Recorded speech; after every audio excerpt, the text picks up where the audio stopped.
Good afternoon, ladies and gentlemen. My name is Sam Bradley, and I am the executive director at Formosa. And we have a wonderful show for you today. But first of all, I just would like to give acknowledgement to the people who helped me out with Formosa, and that's my board. And that is Tony Bass, Loretta Peterson, Renee Jihad, Amber Peterson, and Andrew Keaton. All right. So I can't do it all by myself, but they're there to help me. So the Pan African Museum. Um, we have been an innovative and educational resource for schools, community groups, and the general public here in Springfield since 1995. We use materials and human resources basically to make Black history come alive. Now, with the goal of fostering a more comprehensive and appreciative understanding of the African diaspora, its people, and its enormous contribution to civilization. Okay? See, I like to tell people our history doesn't start or begin with slavery. Our history begins with kings and queens and empires. And so we try to really get that in their heads. So this Formosa Black History Month conversation series, it will run throughout the month of February. Now, that's almost gone. So we have 1 week to go. All right. But it will be running throughout the week of February, and you'll be able to discuss and celebrate the various perspective, interests, and experience which is represented by our people. Okay. So tune in every Saturday at 3 p.m. You can tune in on our Facebook page or our YouTube channel. So you can listen or participate. So today we have a wonderful panel today, okay? And our discussion is police in the Black community. You can call it the relative community or you can call it minority community, but it's policing the Black community, all right? So I would like for my guests to come in, okay? Yes. All right, all right. So we have three wonderful people, and matter of fact, we might get some more people coming. All right. So, well, I want them to tell what they do throughout the city and what they do for the community, and tell me their titles. All right. And we're gonna start at the top there. We're gonna start with you, Andrew. All right, my name is Andrew Keaton. I am a former reentry supervisor for the Massachusetts Department of Corrections Reentry Division, PRI, Prisoner Reentry Initiative. Retired now, currently criminal investigator for Supreme Investigations right here in the city of Springfield. Also the director and CEO of Brotherhood on the Move, a youth nonprofit organization, which marks our almost 20th year. Actually, in April will be our 20th year in existence, and we first actually started. I'm so grateful for this opportunity because I actually started doing rites of passage with Miss Lawana Hood, our one of our founders of the museum. So I'm grateful to actually be on this panel as well. So thanks for the opportunity, Sam. No problem. No problem. We're gonna go right down to you, Lady Swan. Hi, everybody. My name is Cynthia Davis Swan. I like to throw that Davis in there as my maiden name. I don't want to forget about my people. I'm married to a Swan, a native of certainly Springfield. However, I don't really have a long, extensive resume, but I'm here today as a resident of the city, as a mother, as a wife of the city, and hoping to, really be able to lend some valuable comments and opinions to this discussion today. But I did want to stop and just take this 1 second and say, Sam, I'm really proud of you, and I'm really grateful that that God had put in your heart, in your mind, in your spirit, to continue the work of Lady Lawana. She was a jewel around here, and because of you and your work in the board and the work of your board, her work continues, and I thank God for that. I thank God for Pamusa, and I thank God for what Pamusa continues to provide for this community. So thank you for asking me yesterday to be honest. Thank you for considering me. And like I said, I hope I really bring some valuable points to the discussion today. So thank you. All right, you're welcome. Yeah, okay, you're welcome. Hey, you just have to be ready. That's all. Okay, and Julio, tell us about yourself, what you do, and your title. I'm a police officer in the city of Springfield. I started in 1995.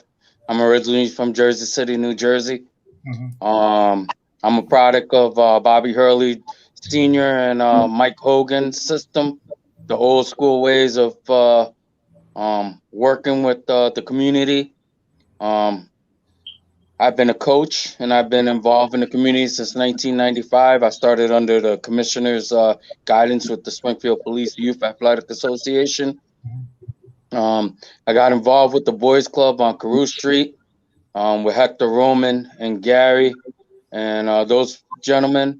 And we provided an outlet with basketball for the community in conjunction with the police. And we also brought teams out to Boston, Tewksbury, Taunton, into those areas with the youth in our city of Springfield. I'm also a youth baseball coach. Been coaching with the City Hawks. I started under the Springfield Police, and now I'm independent and we travel. We've been all over the New England area, all over the East Coast, as far as Florida for the Fall Nationals. Okay. All right. Well, thank you, everyone. All right. I'm gonna go back to Andrew. Now, you said you were a criminal investigator. Okay. Now, I hear it all the time. What criminal investigator does and everything like that. But what does your daily life of a criminal investigator? What do you do? Explain what your job is. Okay, so for those who watch TV, because you see a lot of criminal investigator shows now on TV, like Bull and Magnum PI and all of these shows like this. We basically work for the defense. If somebody, commits a criminal act, then a defense attorney will get a case, and the defense attorney, whether it's private, held legally private, or through the court system, every defendant who commits a crime is entitled to an attorney. Everybody know that, and also a private investigator or criminal investigator. So that's where we come in. So basically what we do is we fact find. We go over, there's something called the discovery. So when somebody is arrested or there's a crime being committed or the police are called in, there's something called the discovery, which is basically a report. So what we do is we look, because there's always two sides to the story. Sometimes the story that is written down is the exact story. So we just find out if this is true, if it happened, if the events occurred the way it happened and the timeline occurred the way it happened. So, I investigate OUIs, DUIs, drug cases. And we just, we basically fact find is what we do. So a lot of it is not we don't go knocking down doors, busting people door down. We don't do all of that. We basically are under the direction of what the attorney wants. And, we work for the client. If the client say, well, it didn't happen this way, we just find out what really happened. And a lot of times they are guilty. And a lot of times it didn't happen the way that it happened. That didn't mean they didn't commit a crime, though. I just want to say that. So that's basically what we do. We do private cases once in a while. Like if somebody wants us to follow us, files and stuff, we do that, but that's not our forte, really. And I was going to ask you about that. having personal cases and stuff like that. Now, do you get any of them though? And there's nothing like what we see on television. What's that show on television? Cheaters. Yeah. Well, I mean, Cheaters was started actually by a criminal investigator. Okay. So, I mean, all it is just following somebody. In fact, I mean, those can be very dangerous and stuff. So sometimes you got to be very careful because individuals do have rights, regardless of what they're doing out here. I mean, as Julio can say, they have rights. Right. Following somebody, invading on somebody's privacy, even though they might be married or in a relationship, sometimes there's right infringements on that. So you got to be real careful. We don't do cheaters and nothing like that. I mean, we might like do a surveillance or something like that. Me and Johnny, who owns brother Johnny, for people who don't know, a minister, he owns Supreme Investigations. So we might just do like surveillances or something like that, but we don't really tackle and do those. Okay. And thank you for that. Lady Swan, so I understand you're in the program, it's called WIN, Women in the NAACP. Can you tell us about that, your mission and stuff like that? Okay, sure. So, and I'm glad you asked me that question because a lot of people get WIN mixed up. Okay. So WIN is actually a committee on or in the NAACP. It's a national committee, that comes down from the national office, the NAACP. As we know, the NAACP is the longest serving civil rights organization, in this country. In the world actually. So, but anyway, WIN was reactivated. The local branch was reactivated last year, coming up on the elections. So, a few of us ladies got together, and we was gonna try to do something independently. As a matter of fact, it was myself and Sister Ayana. We was gonna try to do something independently, but we heard that it was some ladies in the NAACP, the Springfield branch, that wanted to do something too around informing the community about the election policies, the new ways to vote, and just getting educated and informed. And so what happened was, me and Ayana came together with the women in the NAACP, and we started. Well, we hit the ground running. We developed some programs, some events, and we went out there and we started doing some things.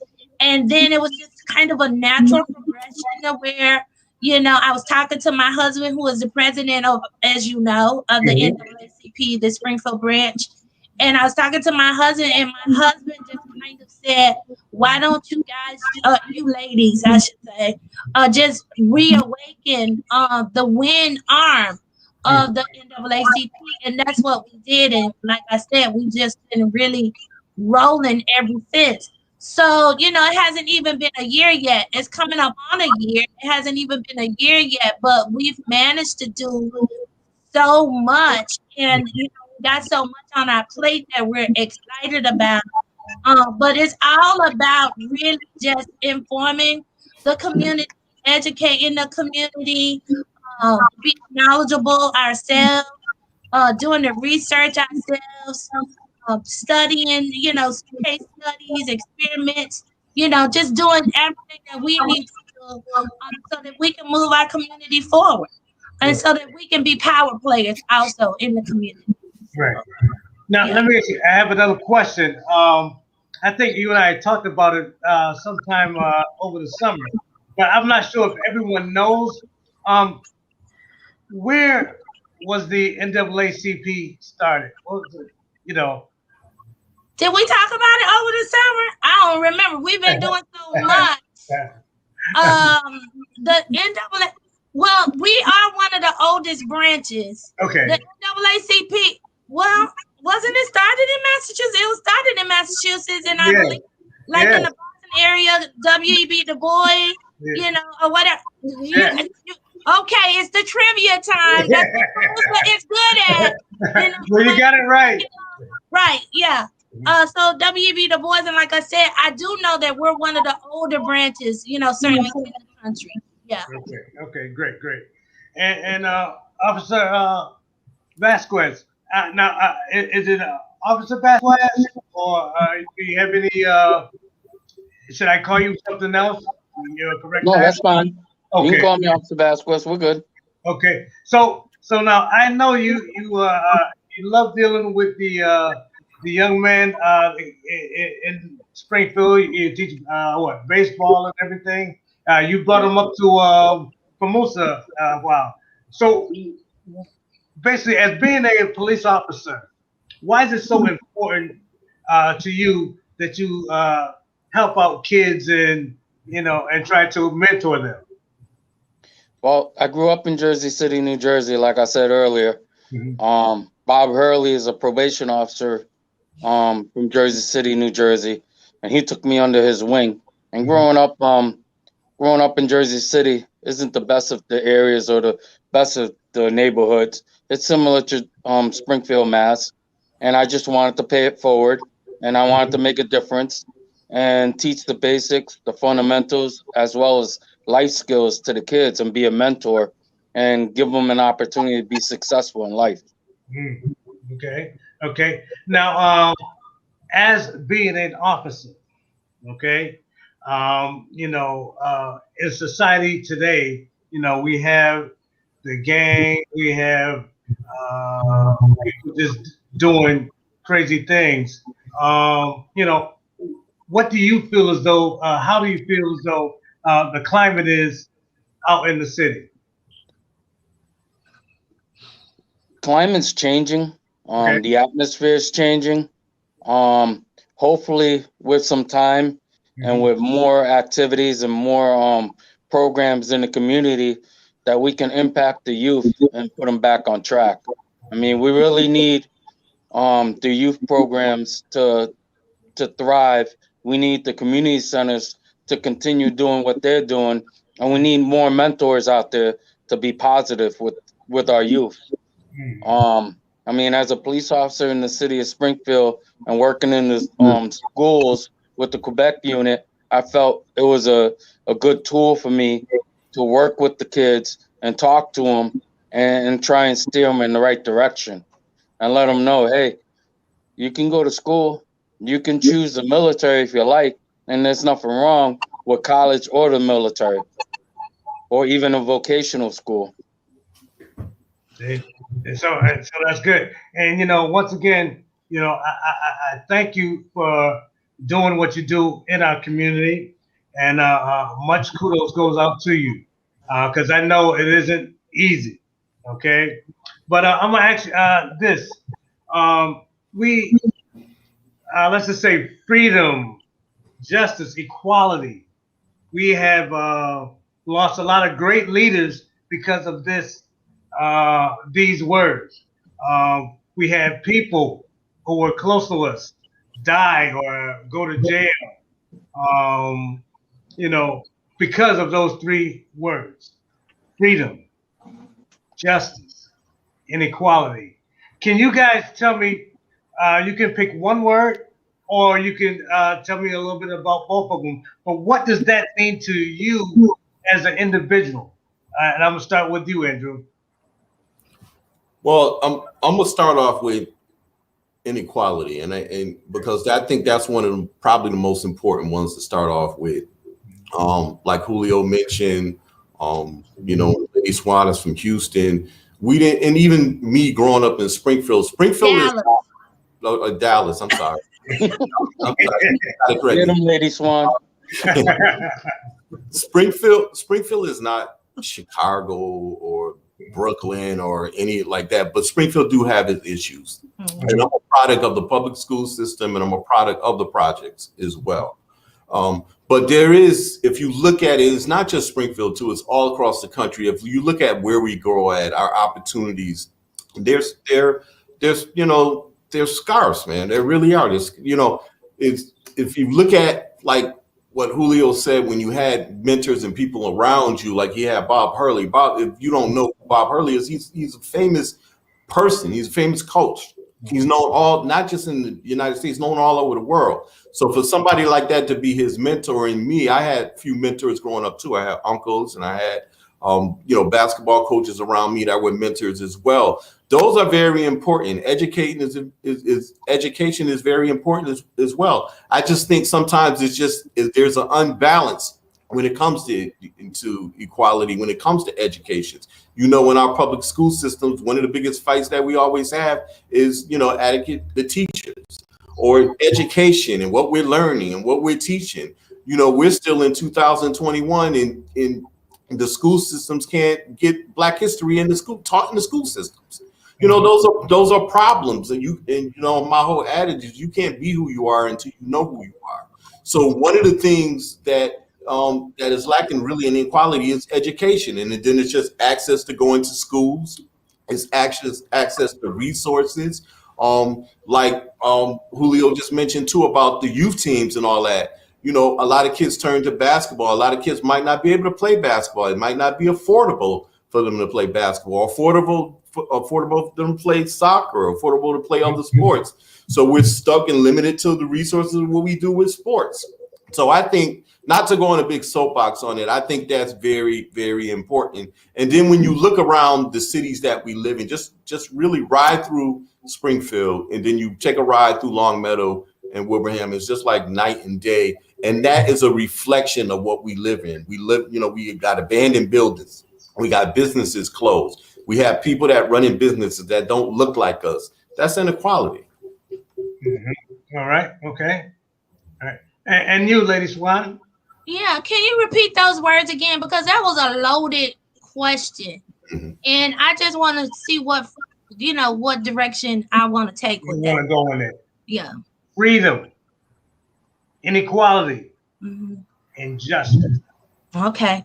Well, first of all, everything that I believe I'm coming into or becoming, as a woman and as a human being, is aiming, or my target is justice. That's the first thing. So everything that I do as a parent, it is to teach my children to expose injustice and to speak up for justice. Everything that I do in my relationship, in my marriage, is to speak up and to stand up for justice. So justice is at the core of my being. There's a scripture that says to do justice, love mercy, and to walk humbly before your God. So that is my mantra. So, I'm not just speaking as a person. I think that some of us was born to arrive at this point to, seek justice. With that being said, we can't deny that we live in a world that was built on a lie. Okay. So freedom to me is the truth exposed. That's what freedom is, and that's what freedom means to me. Is the truth exposed and being lived out. So every system in America, whether we want to acknowledge it or not, every system in America in its origin was built on a lie. And that's why it's corrupt, and that is why it is racist, and that is why we have white supremacist systems that, and people who have so much power is because we refuse to get back to the root problem, which is, telling the truth and exposing the lie that everything was built upon. So, if all of our systems are corrupt, then that means that there needs to be a dismantling or a destruction of those systems, and they need to be reconstructed. And so a lot of us, are wasting a whole lot of time with our protests. A lot of us are wasting a whole lot of time with our tears and with our yelling and our screaming because we just don't want to tell the truth and expose the lie. I know that sounds simple, but that's really, kind of what I believe from a psychological standpoint and from a sociological standpoint. So I will just take this, since we're talking about police and, the Black community and this, that, and the other. That's why I'm a huge proponent on police defunding.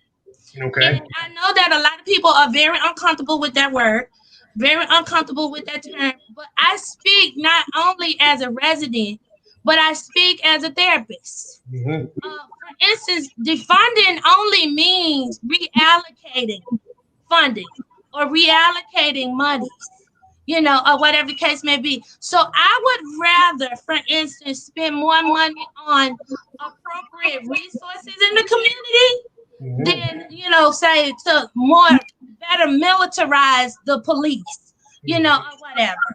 I just want to leave you with this, because there's so much more that I could say. Correct. But there was an experiment done recently in a part of the Bronx, I believe. Don't quote me on this, because I didn't do all the research, but I did a little bit of reading on it, and I heard it talked about too. So what they did was they went to a very busy area of the Bronx that they received a lot of 911 calls from, a lot of police action, a lot of arrests being made there, just a lot of it was busy, just a busy area, busy neighborhood, if you will. And I'm like Andrew, I'm a product of the projects too, and I'm also a product of public schools. But anyway, so this area is like that, okay? So projects are there, public schools are there, of people of low socioeconomic background are there, or whatever.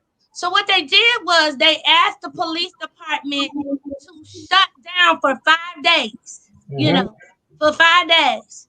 And so what they did was they infiltrated that particular neighborhood with all other kinds of resources, like therapists like myself, social workers, counselors. They even had these people that was called violence preventers, I think, like violence preventers, whatever. These people who are trained and educated to deal with certain situations in a certain kind of way, or whatever. And don't you know, for 5 days, it was only one 911 call, and that 911 call was an accident. It was no arrest. Nobody was shot.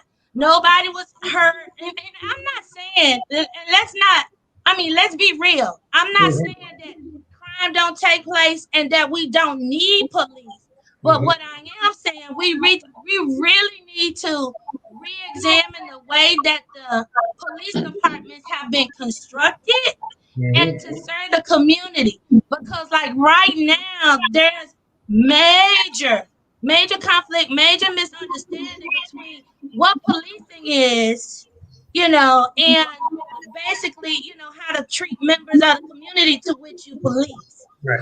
And so, like I said, that's just my opinion, and that's just, a little bit of research that's being done about police and community relations. Yeah, and once again, that was one of my questions that I was going to ask, and I still will ask it about defunding police. But I'm gonna go to you, Vasquez.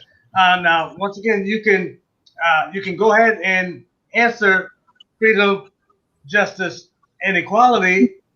But I definitely want you to speak on about defunding the police and what is your take on that? I'll be honest with you.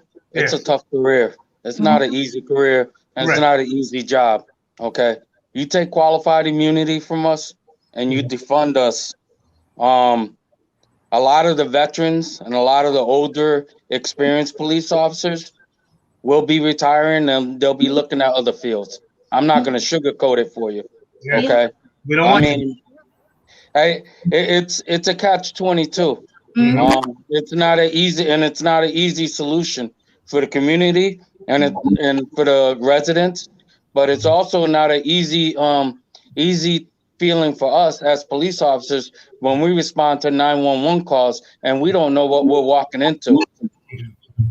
Okay, it could be a verbal disagreement. It could be anything from a 911 hang up, a domestic call. It could be a verbal disagreement. It could be a lot of things. There's a lot of variables, and you don't know what we're walking into until we get there.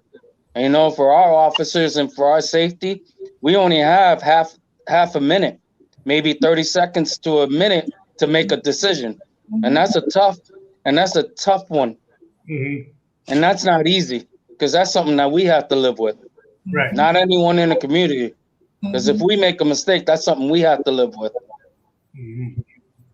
And I'll be honest with you. I agree with Officer Vasquez. You know, if I didn't say it before, please understand that just as speaking for the community or the women in the community, we appreciate police officers and we understand the position that you all are in. It's just some cases where we as the community, we just feel that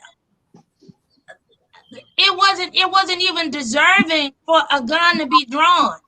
Or for instance, you know, okay, with Rochester police, you know, this is coming to mind for whatever reason.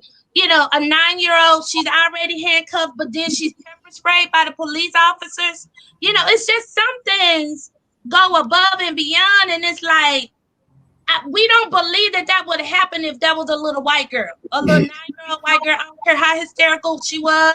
I don't care how she was behaving. I don't care how she was screaming and this, that, and the other. It is certain things that we believe happen in the under the supervision of police officers because of our skin color or because of, you know, our fighting life, as opposed to, you know, whatever the situation may be. So, you know, we definitely, please understand, we definitely get when police officers are walking in harm's way and there's a weapon present or, you know, or whatever, and you have to make a quick decision. I think the community is lenient on that. We're not so lenient, though, when something else could have been done and they didn't have to die. Yeah. Like, they didn't have to be shot in the back 7 times, or they didn't have to be shot in the back as they ran away. Or, you know, they was in their car sleeping and they was drunk and ended up dead, you know, or whatever the case may be. Or because she talked back and she wouldn't put her cigarette out and she ended up, you know, dead again in the care of police. So I'm just saying that there has to be a dismantling. There has to be a restructuring. And we definitely get it. And, you know, so if police officers saying it's not worth the risk, we are saying then walk away, because we need to start new. We need to start new. So basically what you're saying is the police is on our side, okay, but we think that there should be some a little bit more training before they pull out that weapon. I'm sure you've seen people on television, on Facebook, a white guy will act like he's gonna get a knife, and he's willing that the police officer and the police officer do everything he can to not to harm him. But the next thing you know, you see a black guy with a toy water gun, and he's shot dead. So I understand when you say, you know, there should be some more training out there for some of them. And it's not all policemen. I just want to get that right. You know what I'm saying? Because it's the few bad apples that give the rest of the men in blue a bad name. And Andrew, I just wanted to ask you, what do you feel about that whole situation, defunding the police? Well, that's a broad and a loaded question, because people don't understand what defunding the police actually even means. There's no such thing as defunding the police, because the police is not getting the police are paid in every city's on municipalities. Mm-hmm. So let's understand that. That's what we now you have to realize that. Now, in the case of defunding them, you know, something like let's take. I'm not just going to mention it, the Shannon Grant or something like that. Mm-hmm. So what Lady Swan was talking about, maybe the police department shouldn't get the Shannon grant. Maybe the resources from that could be allocated into another organization. That's all I'm going to say about that. But far as defunding the police, I think we have to look at both sides of it, because if you live in the city of Springfield, and I've been on law enforcement side, I worked inside of the prisons, and I've seen what officers go with, and I've seen the negative side of what officers go with. But as a responsibility with the community too, and I can't speak with, and what happened with the young girl in Rochester is just a disgrace. Yeah. Happened to Orlando Castile, all these people, it shouldn't have never happened when you see things like that. My other point is, and Bishop Swan alluded to this a few years back, we got a lot of Pookies and a lot of, Tyrones and a lot of these people running in our community. That's true. And so we need the police. Yeah. Right. We need the police. But at the same token, it's a responsibility for us too, in our community, to make sure that our community is safe too. We're not always looking at the officers to come in and we look at them to make it safe. Because when the officers are around, we have people that terrorize our damn community. I know, we represent them. I'm telling you that now. Mm-hmm. So my point is as a community, we need to heal as a community. Maybe people need to be more faith-based. Maybe people need to understand that we need more healing in this community, and that will help. The other piece to that too is, like I said, Springfield is not Chicago or anything like that. They have issues. There's issues with the DOJ report. There's a lot of issues that's going on in the city of Springfield, but it's not like we can't heal these issues. And the other piece I'm going to add to, and I'm not throwing it off on the police right here, but if we want to start funding our programs, we need to start getting people in these elected positions and these representatives to work on behalf of the people. And we wouldn't have to worry about defunding the police and allocating resources going to the community. We have people in the community and in surrounding communities that don't even come in. They haven't sat down with the ladies of women. Mm-hmm. They haven't sat down with the crew and asked, how can we help you? And how can we help your missions? We have people just playing. And what happens is, those are the people that's supposed to make sure that your funds are allocated and the resources. What do we put people in office for? Mm-hmm. So like I said, I'm not shifting it off the police, because I'm on both sides. Remember, I was in law enforcement. Mm-hmm. And we need to understand what the funding the police is. See, the thing is other people throw, and it's all about race too, because people throw baits at you. The buzzword, defund the police. So everybody starts saying defund the police, don't even understand what that is. Yeah. Then everybody else say, well, Vasquez baseball team, we're not giving him no funding. He only deal with Spanish kids or something, or he don't have enough Latino. People use buzzwords and don't understand what the buzzwords are. So What I think we need to do is we need to figure out and put together an agenda as a community together. And let's go there. Let's heal within, and then figure out what we need to do. What we need to do, far as resources. This is work. Ladies want to tell you as an activist, the work how many people in this community really out there working to heal this community? Not a lot of us. It's always the same damn people. Yeah, it's hard. Always the same people. So we need to start with ourselves. We need to worry about healing ourselves, and we need to put people in office that are going to bring the resources to the community. And we need to, and if we want to make change and supplement with the police department, then we need to make changes there too. But it starts with the community first. So I just wanted to say that. Go ahead, ladies. I see you. Yeah, I was just gonna say I'm in agreement with everything that I've actually heard from everybody on the panel, including you, Officer Vasquez. And I hope I haven't said anything to offend you, because that hasn't been my intention. But we do know that the police reform bill was signed December 31st by Governor Baker. So that's already in the works, and it's coming down the pipe. And it did not include qualified immunity, and it did not include defunding the police.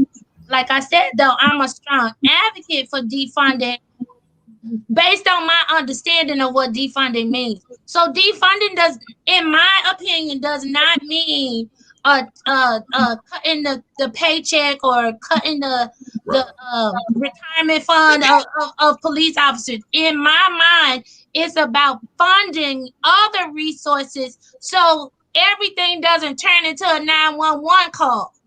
So that everything does not turn into a 911 call. Some of those calls that the police officers get they should never get in the first place. It ought to be other available resources and trained departments and offices available in the city to answer some of those other calls, to take some unnecessary pressure off of police. That is my opinion. I really believe this and I really stand by this as a therapist. Like I said, it's a lot of calls. There's a lot of calls that I have taken. When a family goes into crisis, I take them so that they don't have to end up calling the police. And thank God, because then it can go bad and it can be a misunderstanding, or whatever the case may be. But getting back to education too, I had this conversation just a little bit, with my husband, and I don't know everything. I don't know everything. And again, I hope I don't offend anybody when I say this, but I do think that education and training and consistent education and training, not just a one-time thing, you pass and then you become a police officer and then that's it. But like a therapist, a licensed therapist, we have to get so many CEUs every year in order to stay certified. So I think that, it's becoming critical to our lifeline with police and community that we establish a system like that of ongoing training, so that police officers can not only be culturally competent, but also legally competent, whatever, and socially competent. Right. And socially competent, and I'm not saying that some are not, because we know that we have some good cops, but that's not the argument. The fact of the matter is there are bad cops out there that none of us should want on the streets, or whatever. So but I do think that education and training ought to be mandated, and I do think that maybe they should up the ante, system within the system. They should up the ante of what kind of education you need to have in order to become a police officer. Think about it. They get to carry a gun and weapons and, and all kinds of things to where they can hurt us, kill us or whatever. And if they don't have the proper education, training, and consistent maintenance of their psyche and their social, or whatever, then, we can get messed up. Things can go bad. Yes, yes. And I was a Vasquez. We can say everything about your job, but you're living it. We're not. And there's a reason why that you do what you do, and we need you to do that, because I know that there's black on black crime out there. There's minorities killing minorities. There's gang violence. So we don't see, we hear about it, but we don't see how bad it's going out there. And if you could just tell us a little bit about a typical day or a situation that you had to endure out there, why it's important that we need the police.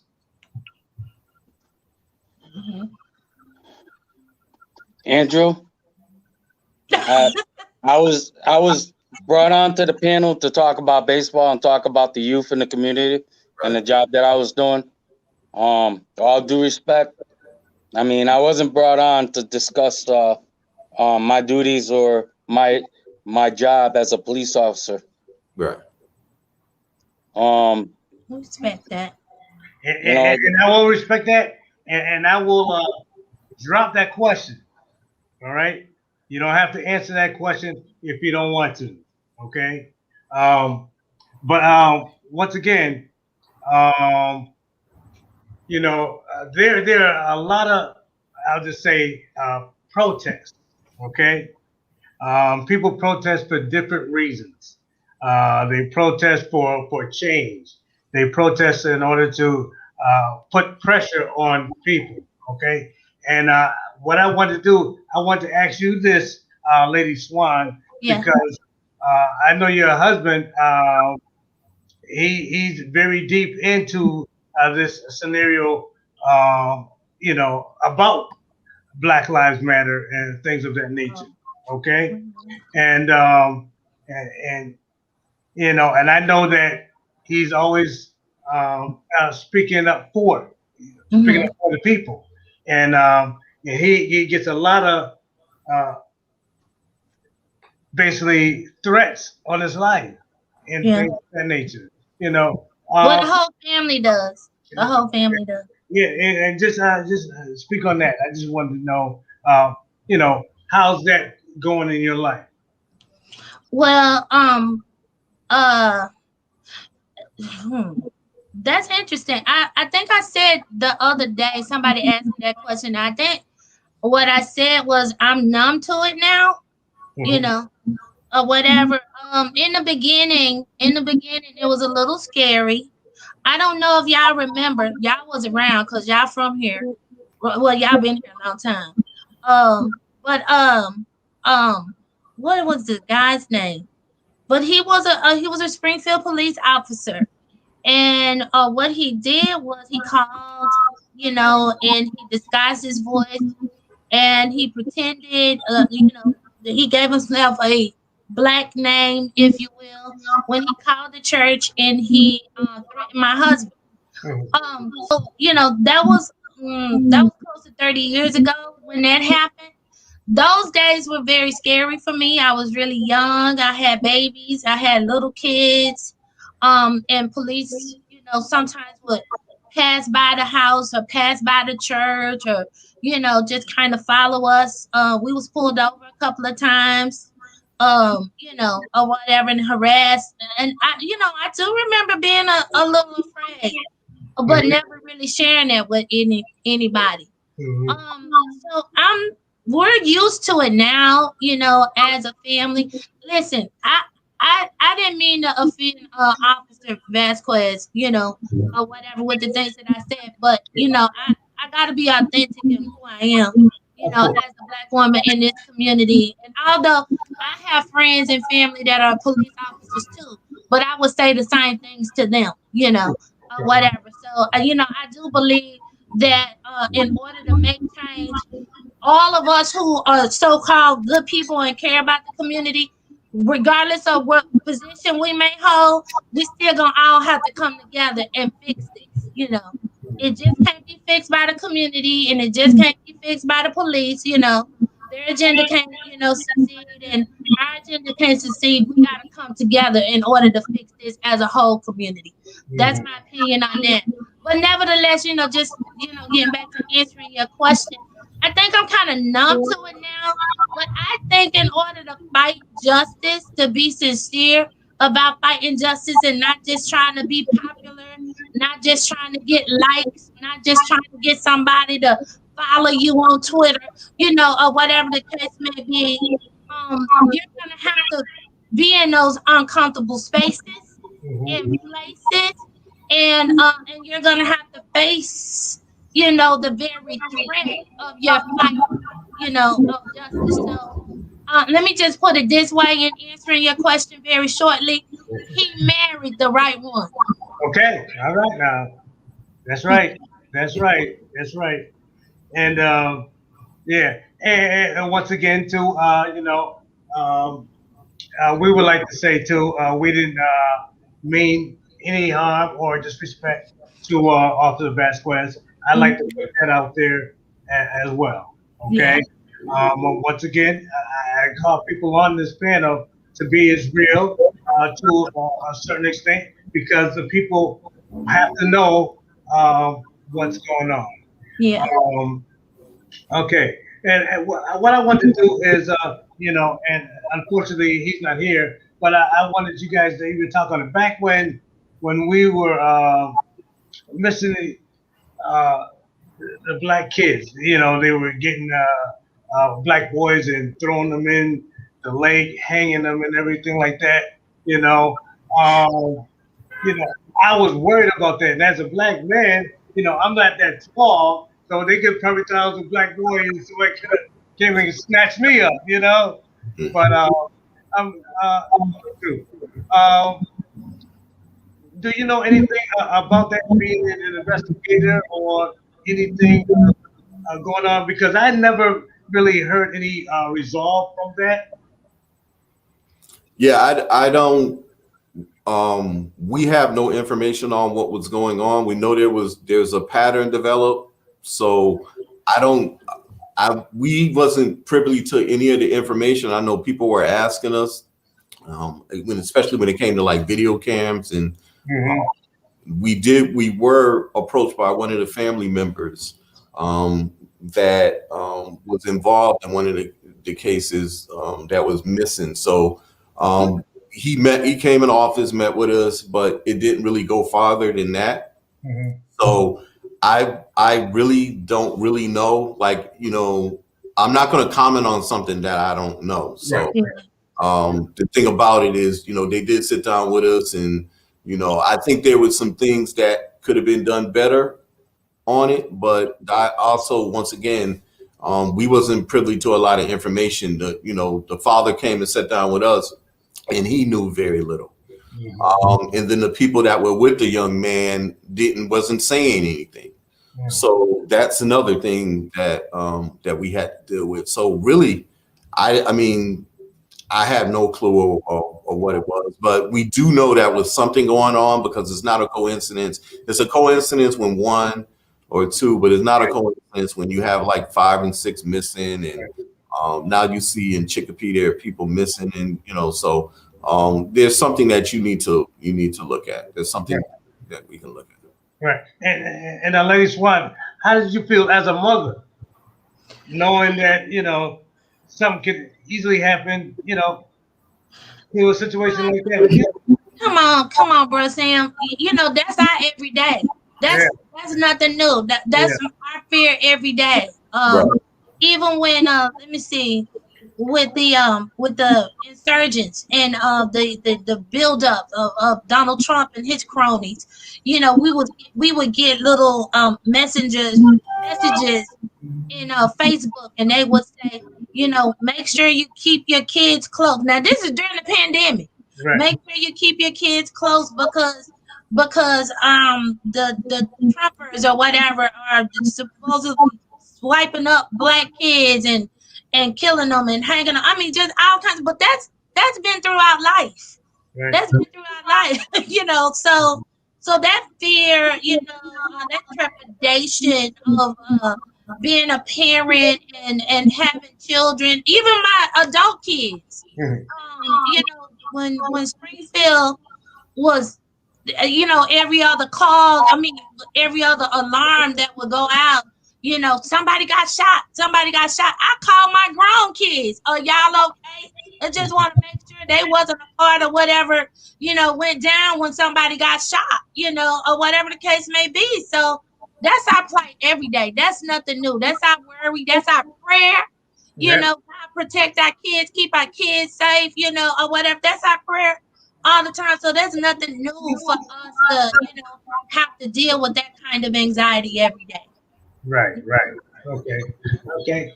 Well, what we're gonna do? I think that was a great discussion. It got a little heated.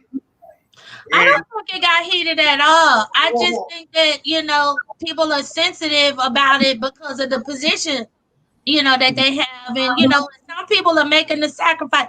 Listen, something that somebody that I really love, the Black Eagle. I don't know if y'all listen to the Black Eagle, Joe Madison on Sirius XM. I started listening to him, I think about 12 years ago. And, I started to follow him intently.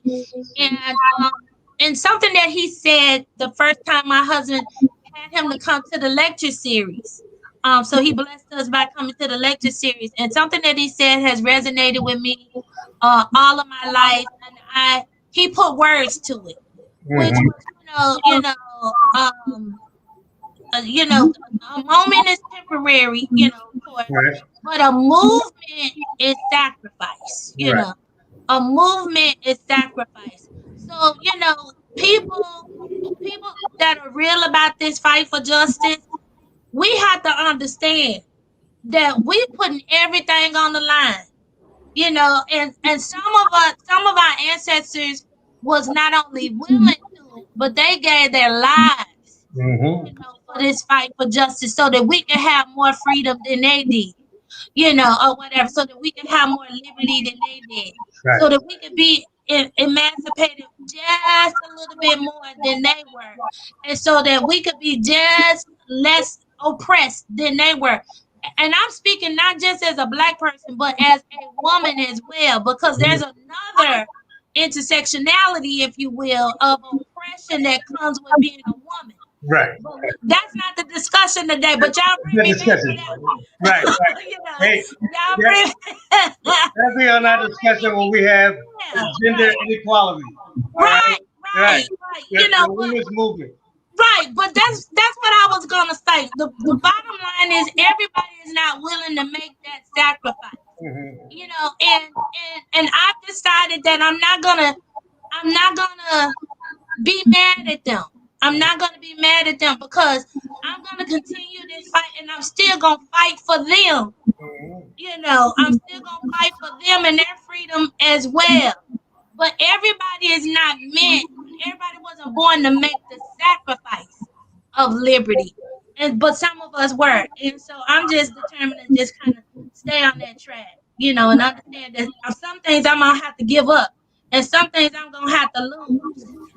Hopefully I won't have to lose my life, and hopefully my kids and my family won't have to lose their lives, because my ancestors already did that part. Or whatever case may be. But if I have to lose a job, if I have to be talked about, if I have to be, scandalized, and this, that, and the other, all right, I'm willing to give up all of that and some for the pursuit of liberty and justice.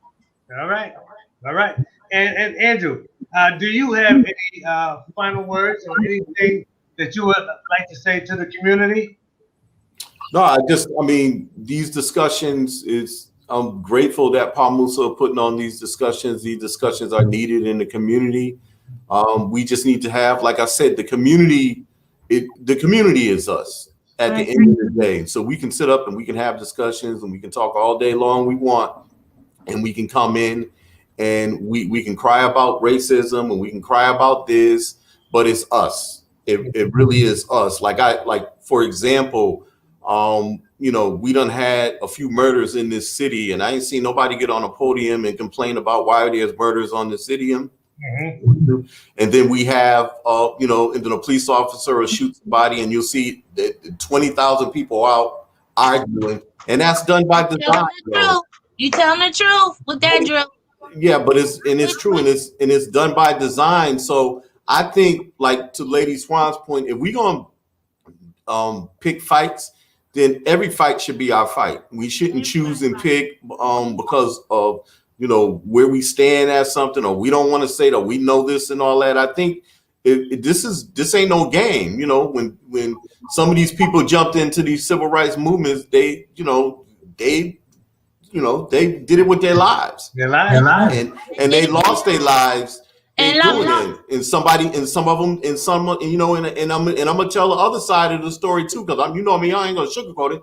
Some of them was duped in civil rights when you ain't need to get duped in the civil rights, because we had vibrant communities going on before integration and all of that stuff. And all integration did was took care of our business, our know-how to do all. It took care of our transportation systems we had. It took care of a lot of stuff.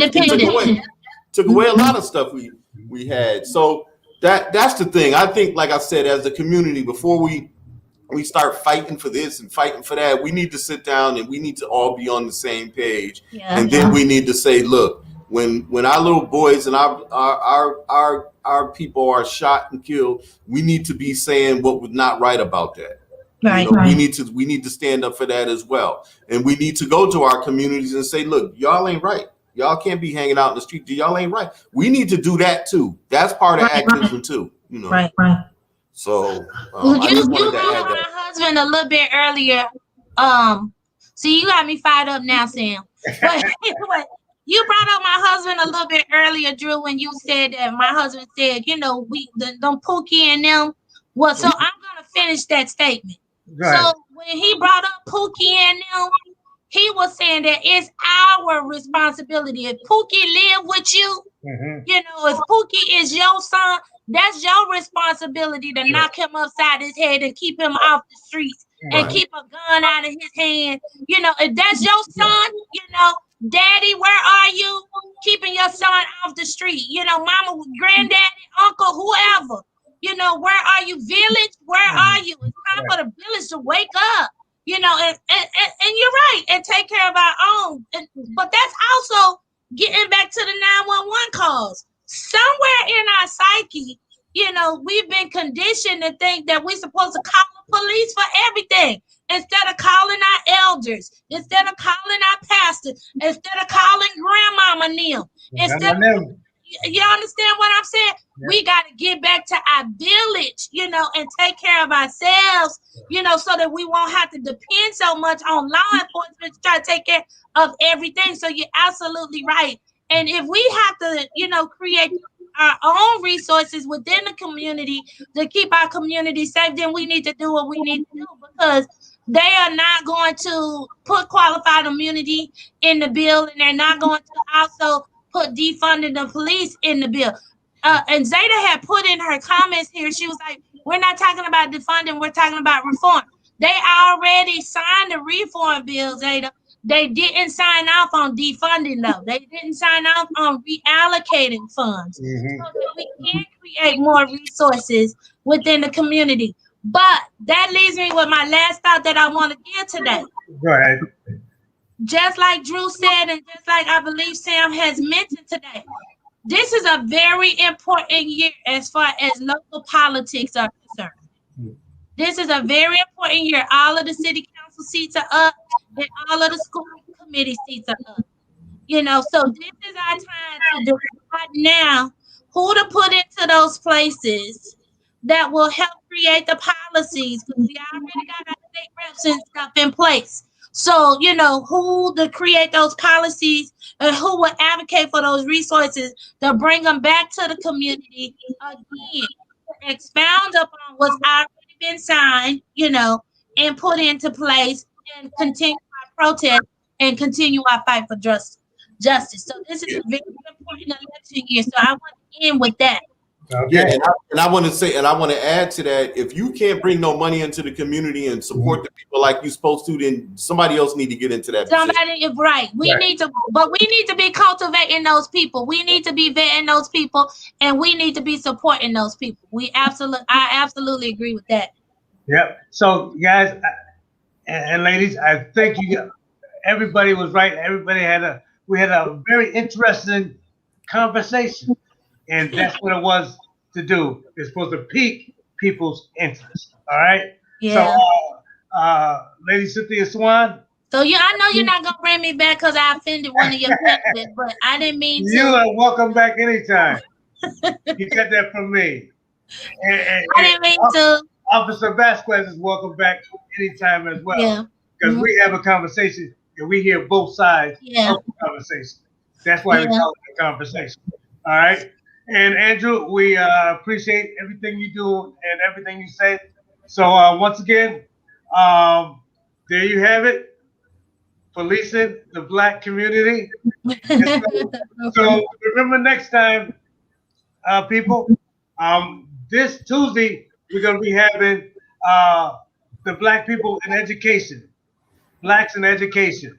And so that's going to be on Tuesday, February 22nd. Okay, and I got a wonderful panel in as well. So well, can I just say this? So what's today? Saturday. I'm getting my days mixed up. So tomorrow we're having another vaccine forum. Okay. For those of you who are interested, it will be live streamed from the Greater Springfield NAACP page. If you're interested, and we just believe that, you know, the best decision you can make is an informed decision. So we're just trying to get information out there We're having scientists, biologists, a nurse who works here in Springfield, Jesse, who is the chairman of the task force, the COVID task force response team. I'm sorry. He'll be there to answer any of the logistical questions about the vaccine locations and whatnot, and distribution. So anyway, we'll be there at 5 o'clock, live streaming at 5 o'clock. Greater Springfield NAACP page. If you have questions again about the vaccine, I think that's a good place and opportunity for you to get your questions out there. All right, great. So next week it will be about the whole Black community. We have fraternities, sororities, like I said, education. We're talking about the black religion. So don't miss out. Don't miss out. And I'd like to say thank you everybody for coming, and goodbye to the city. All right, take care. Thank you for having me. Yes.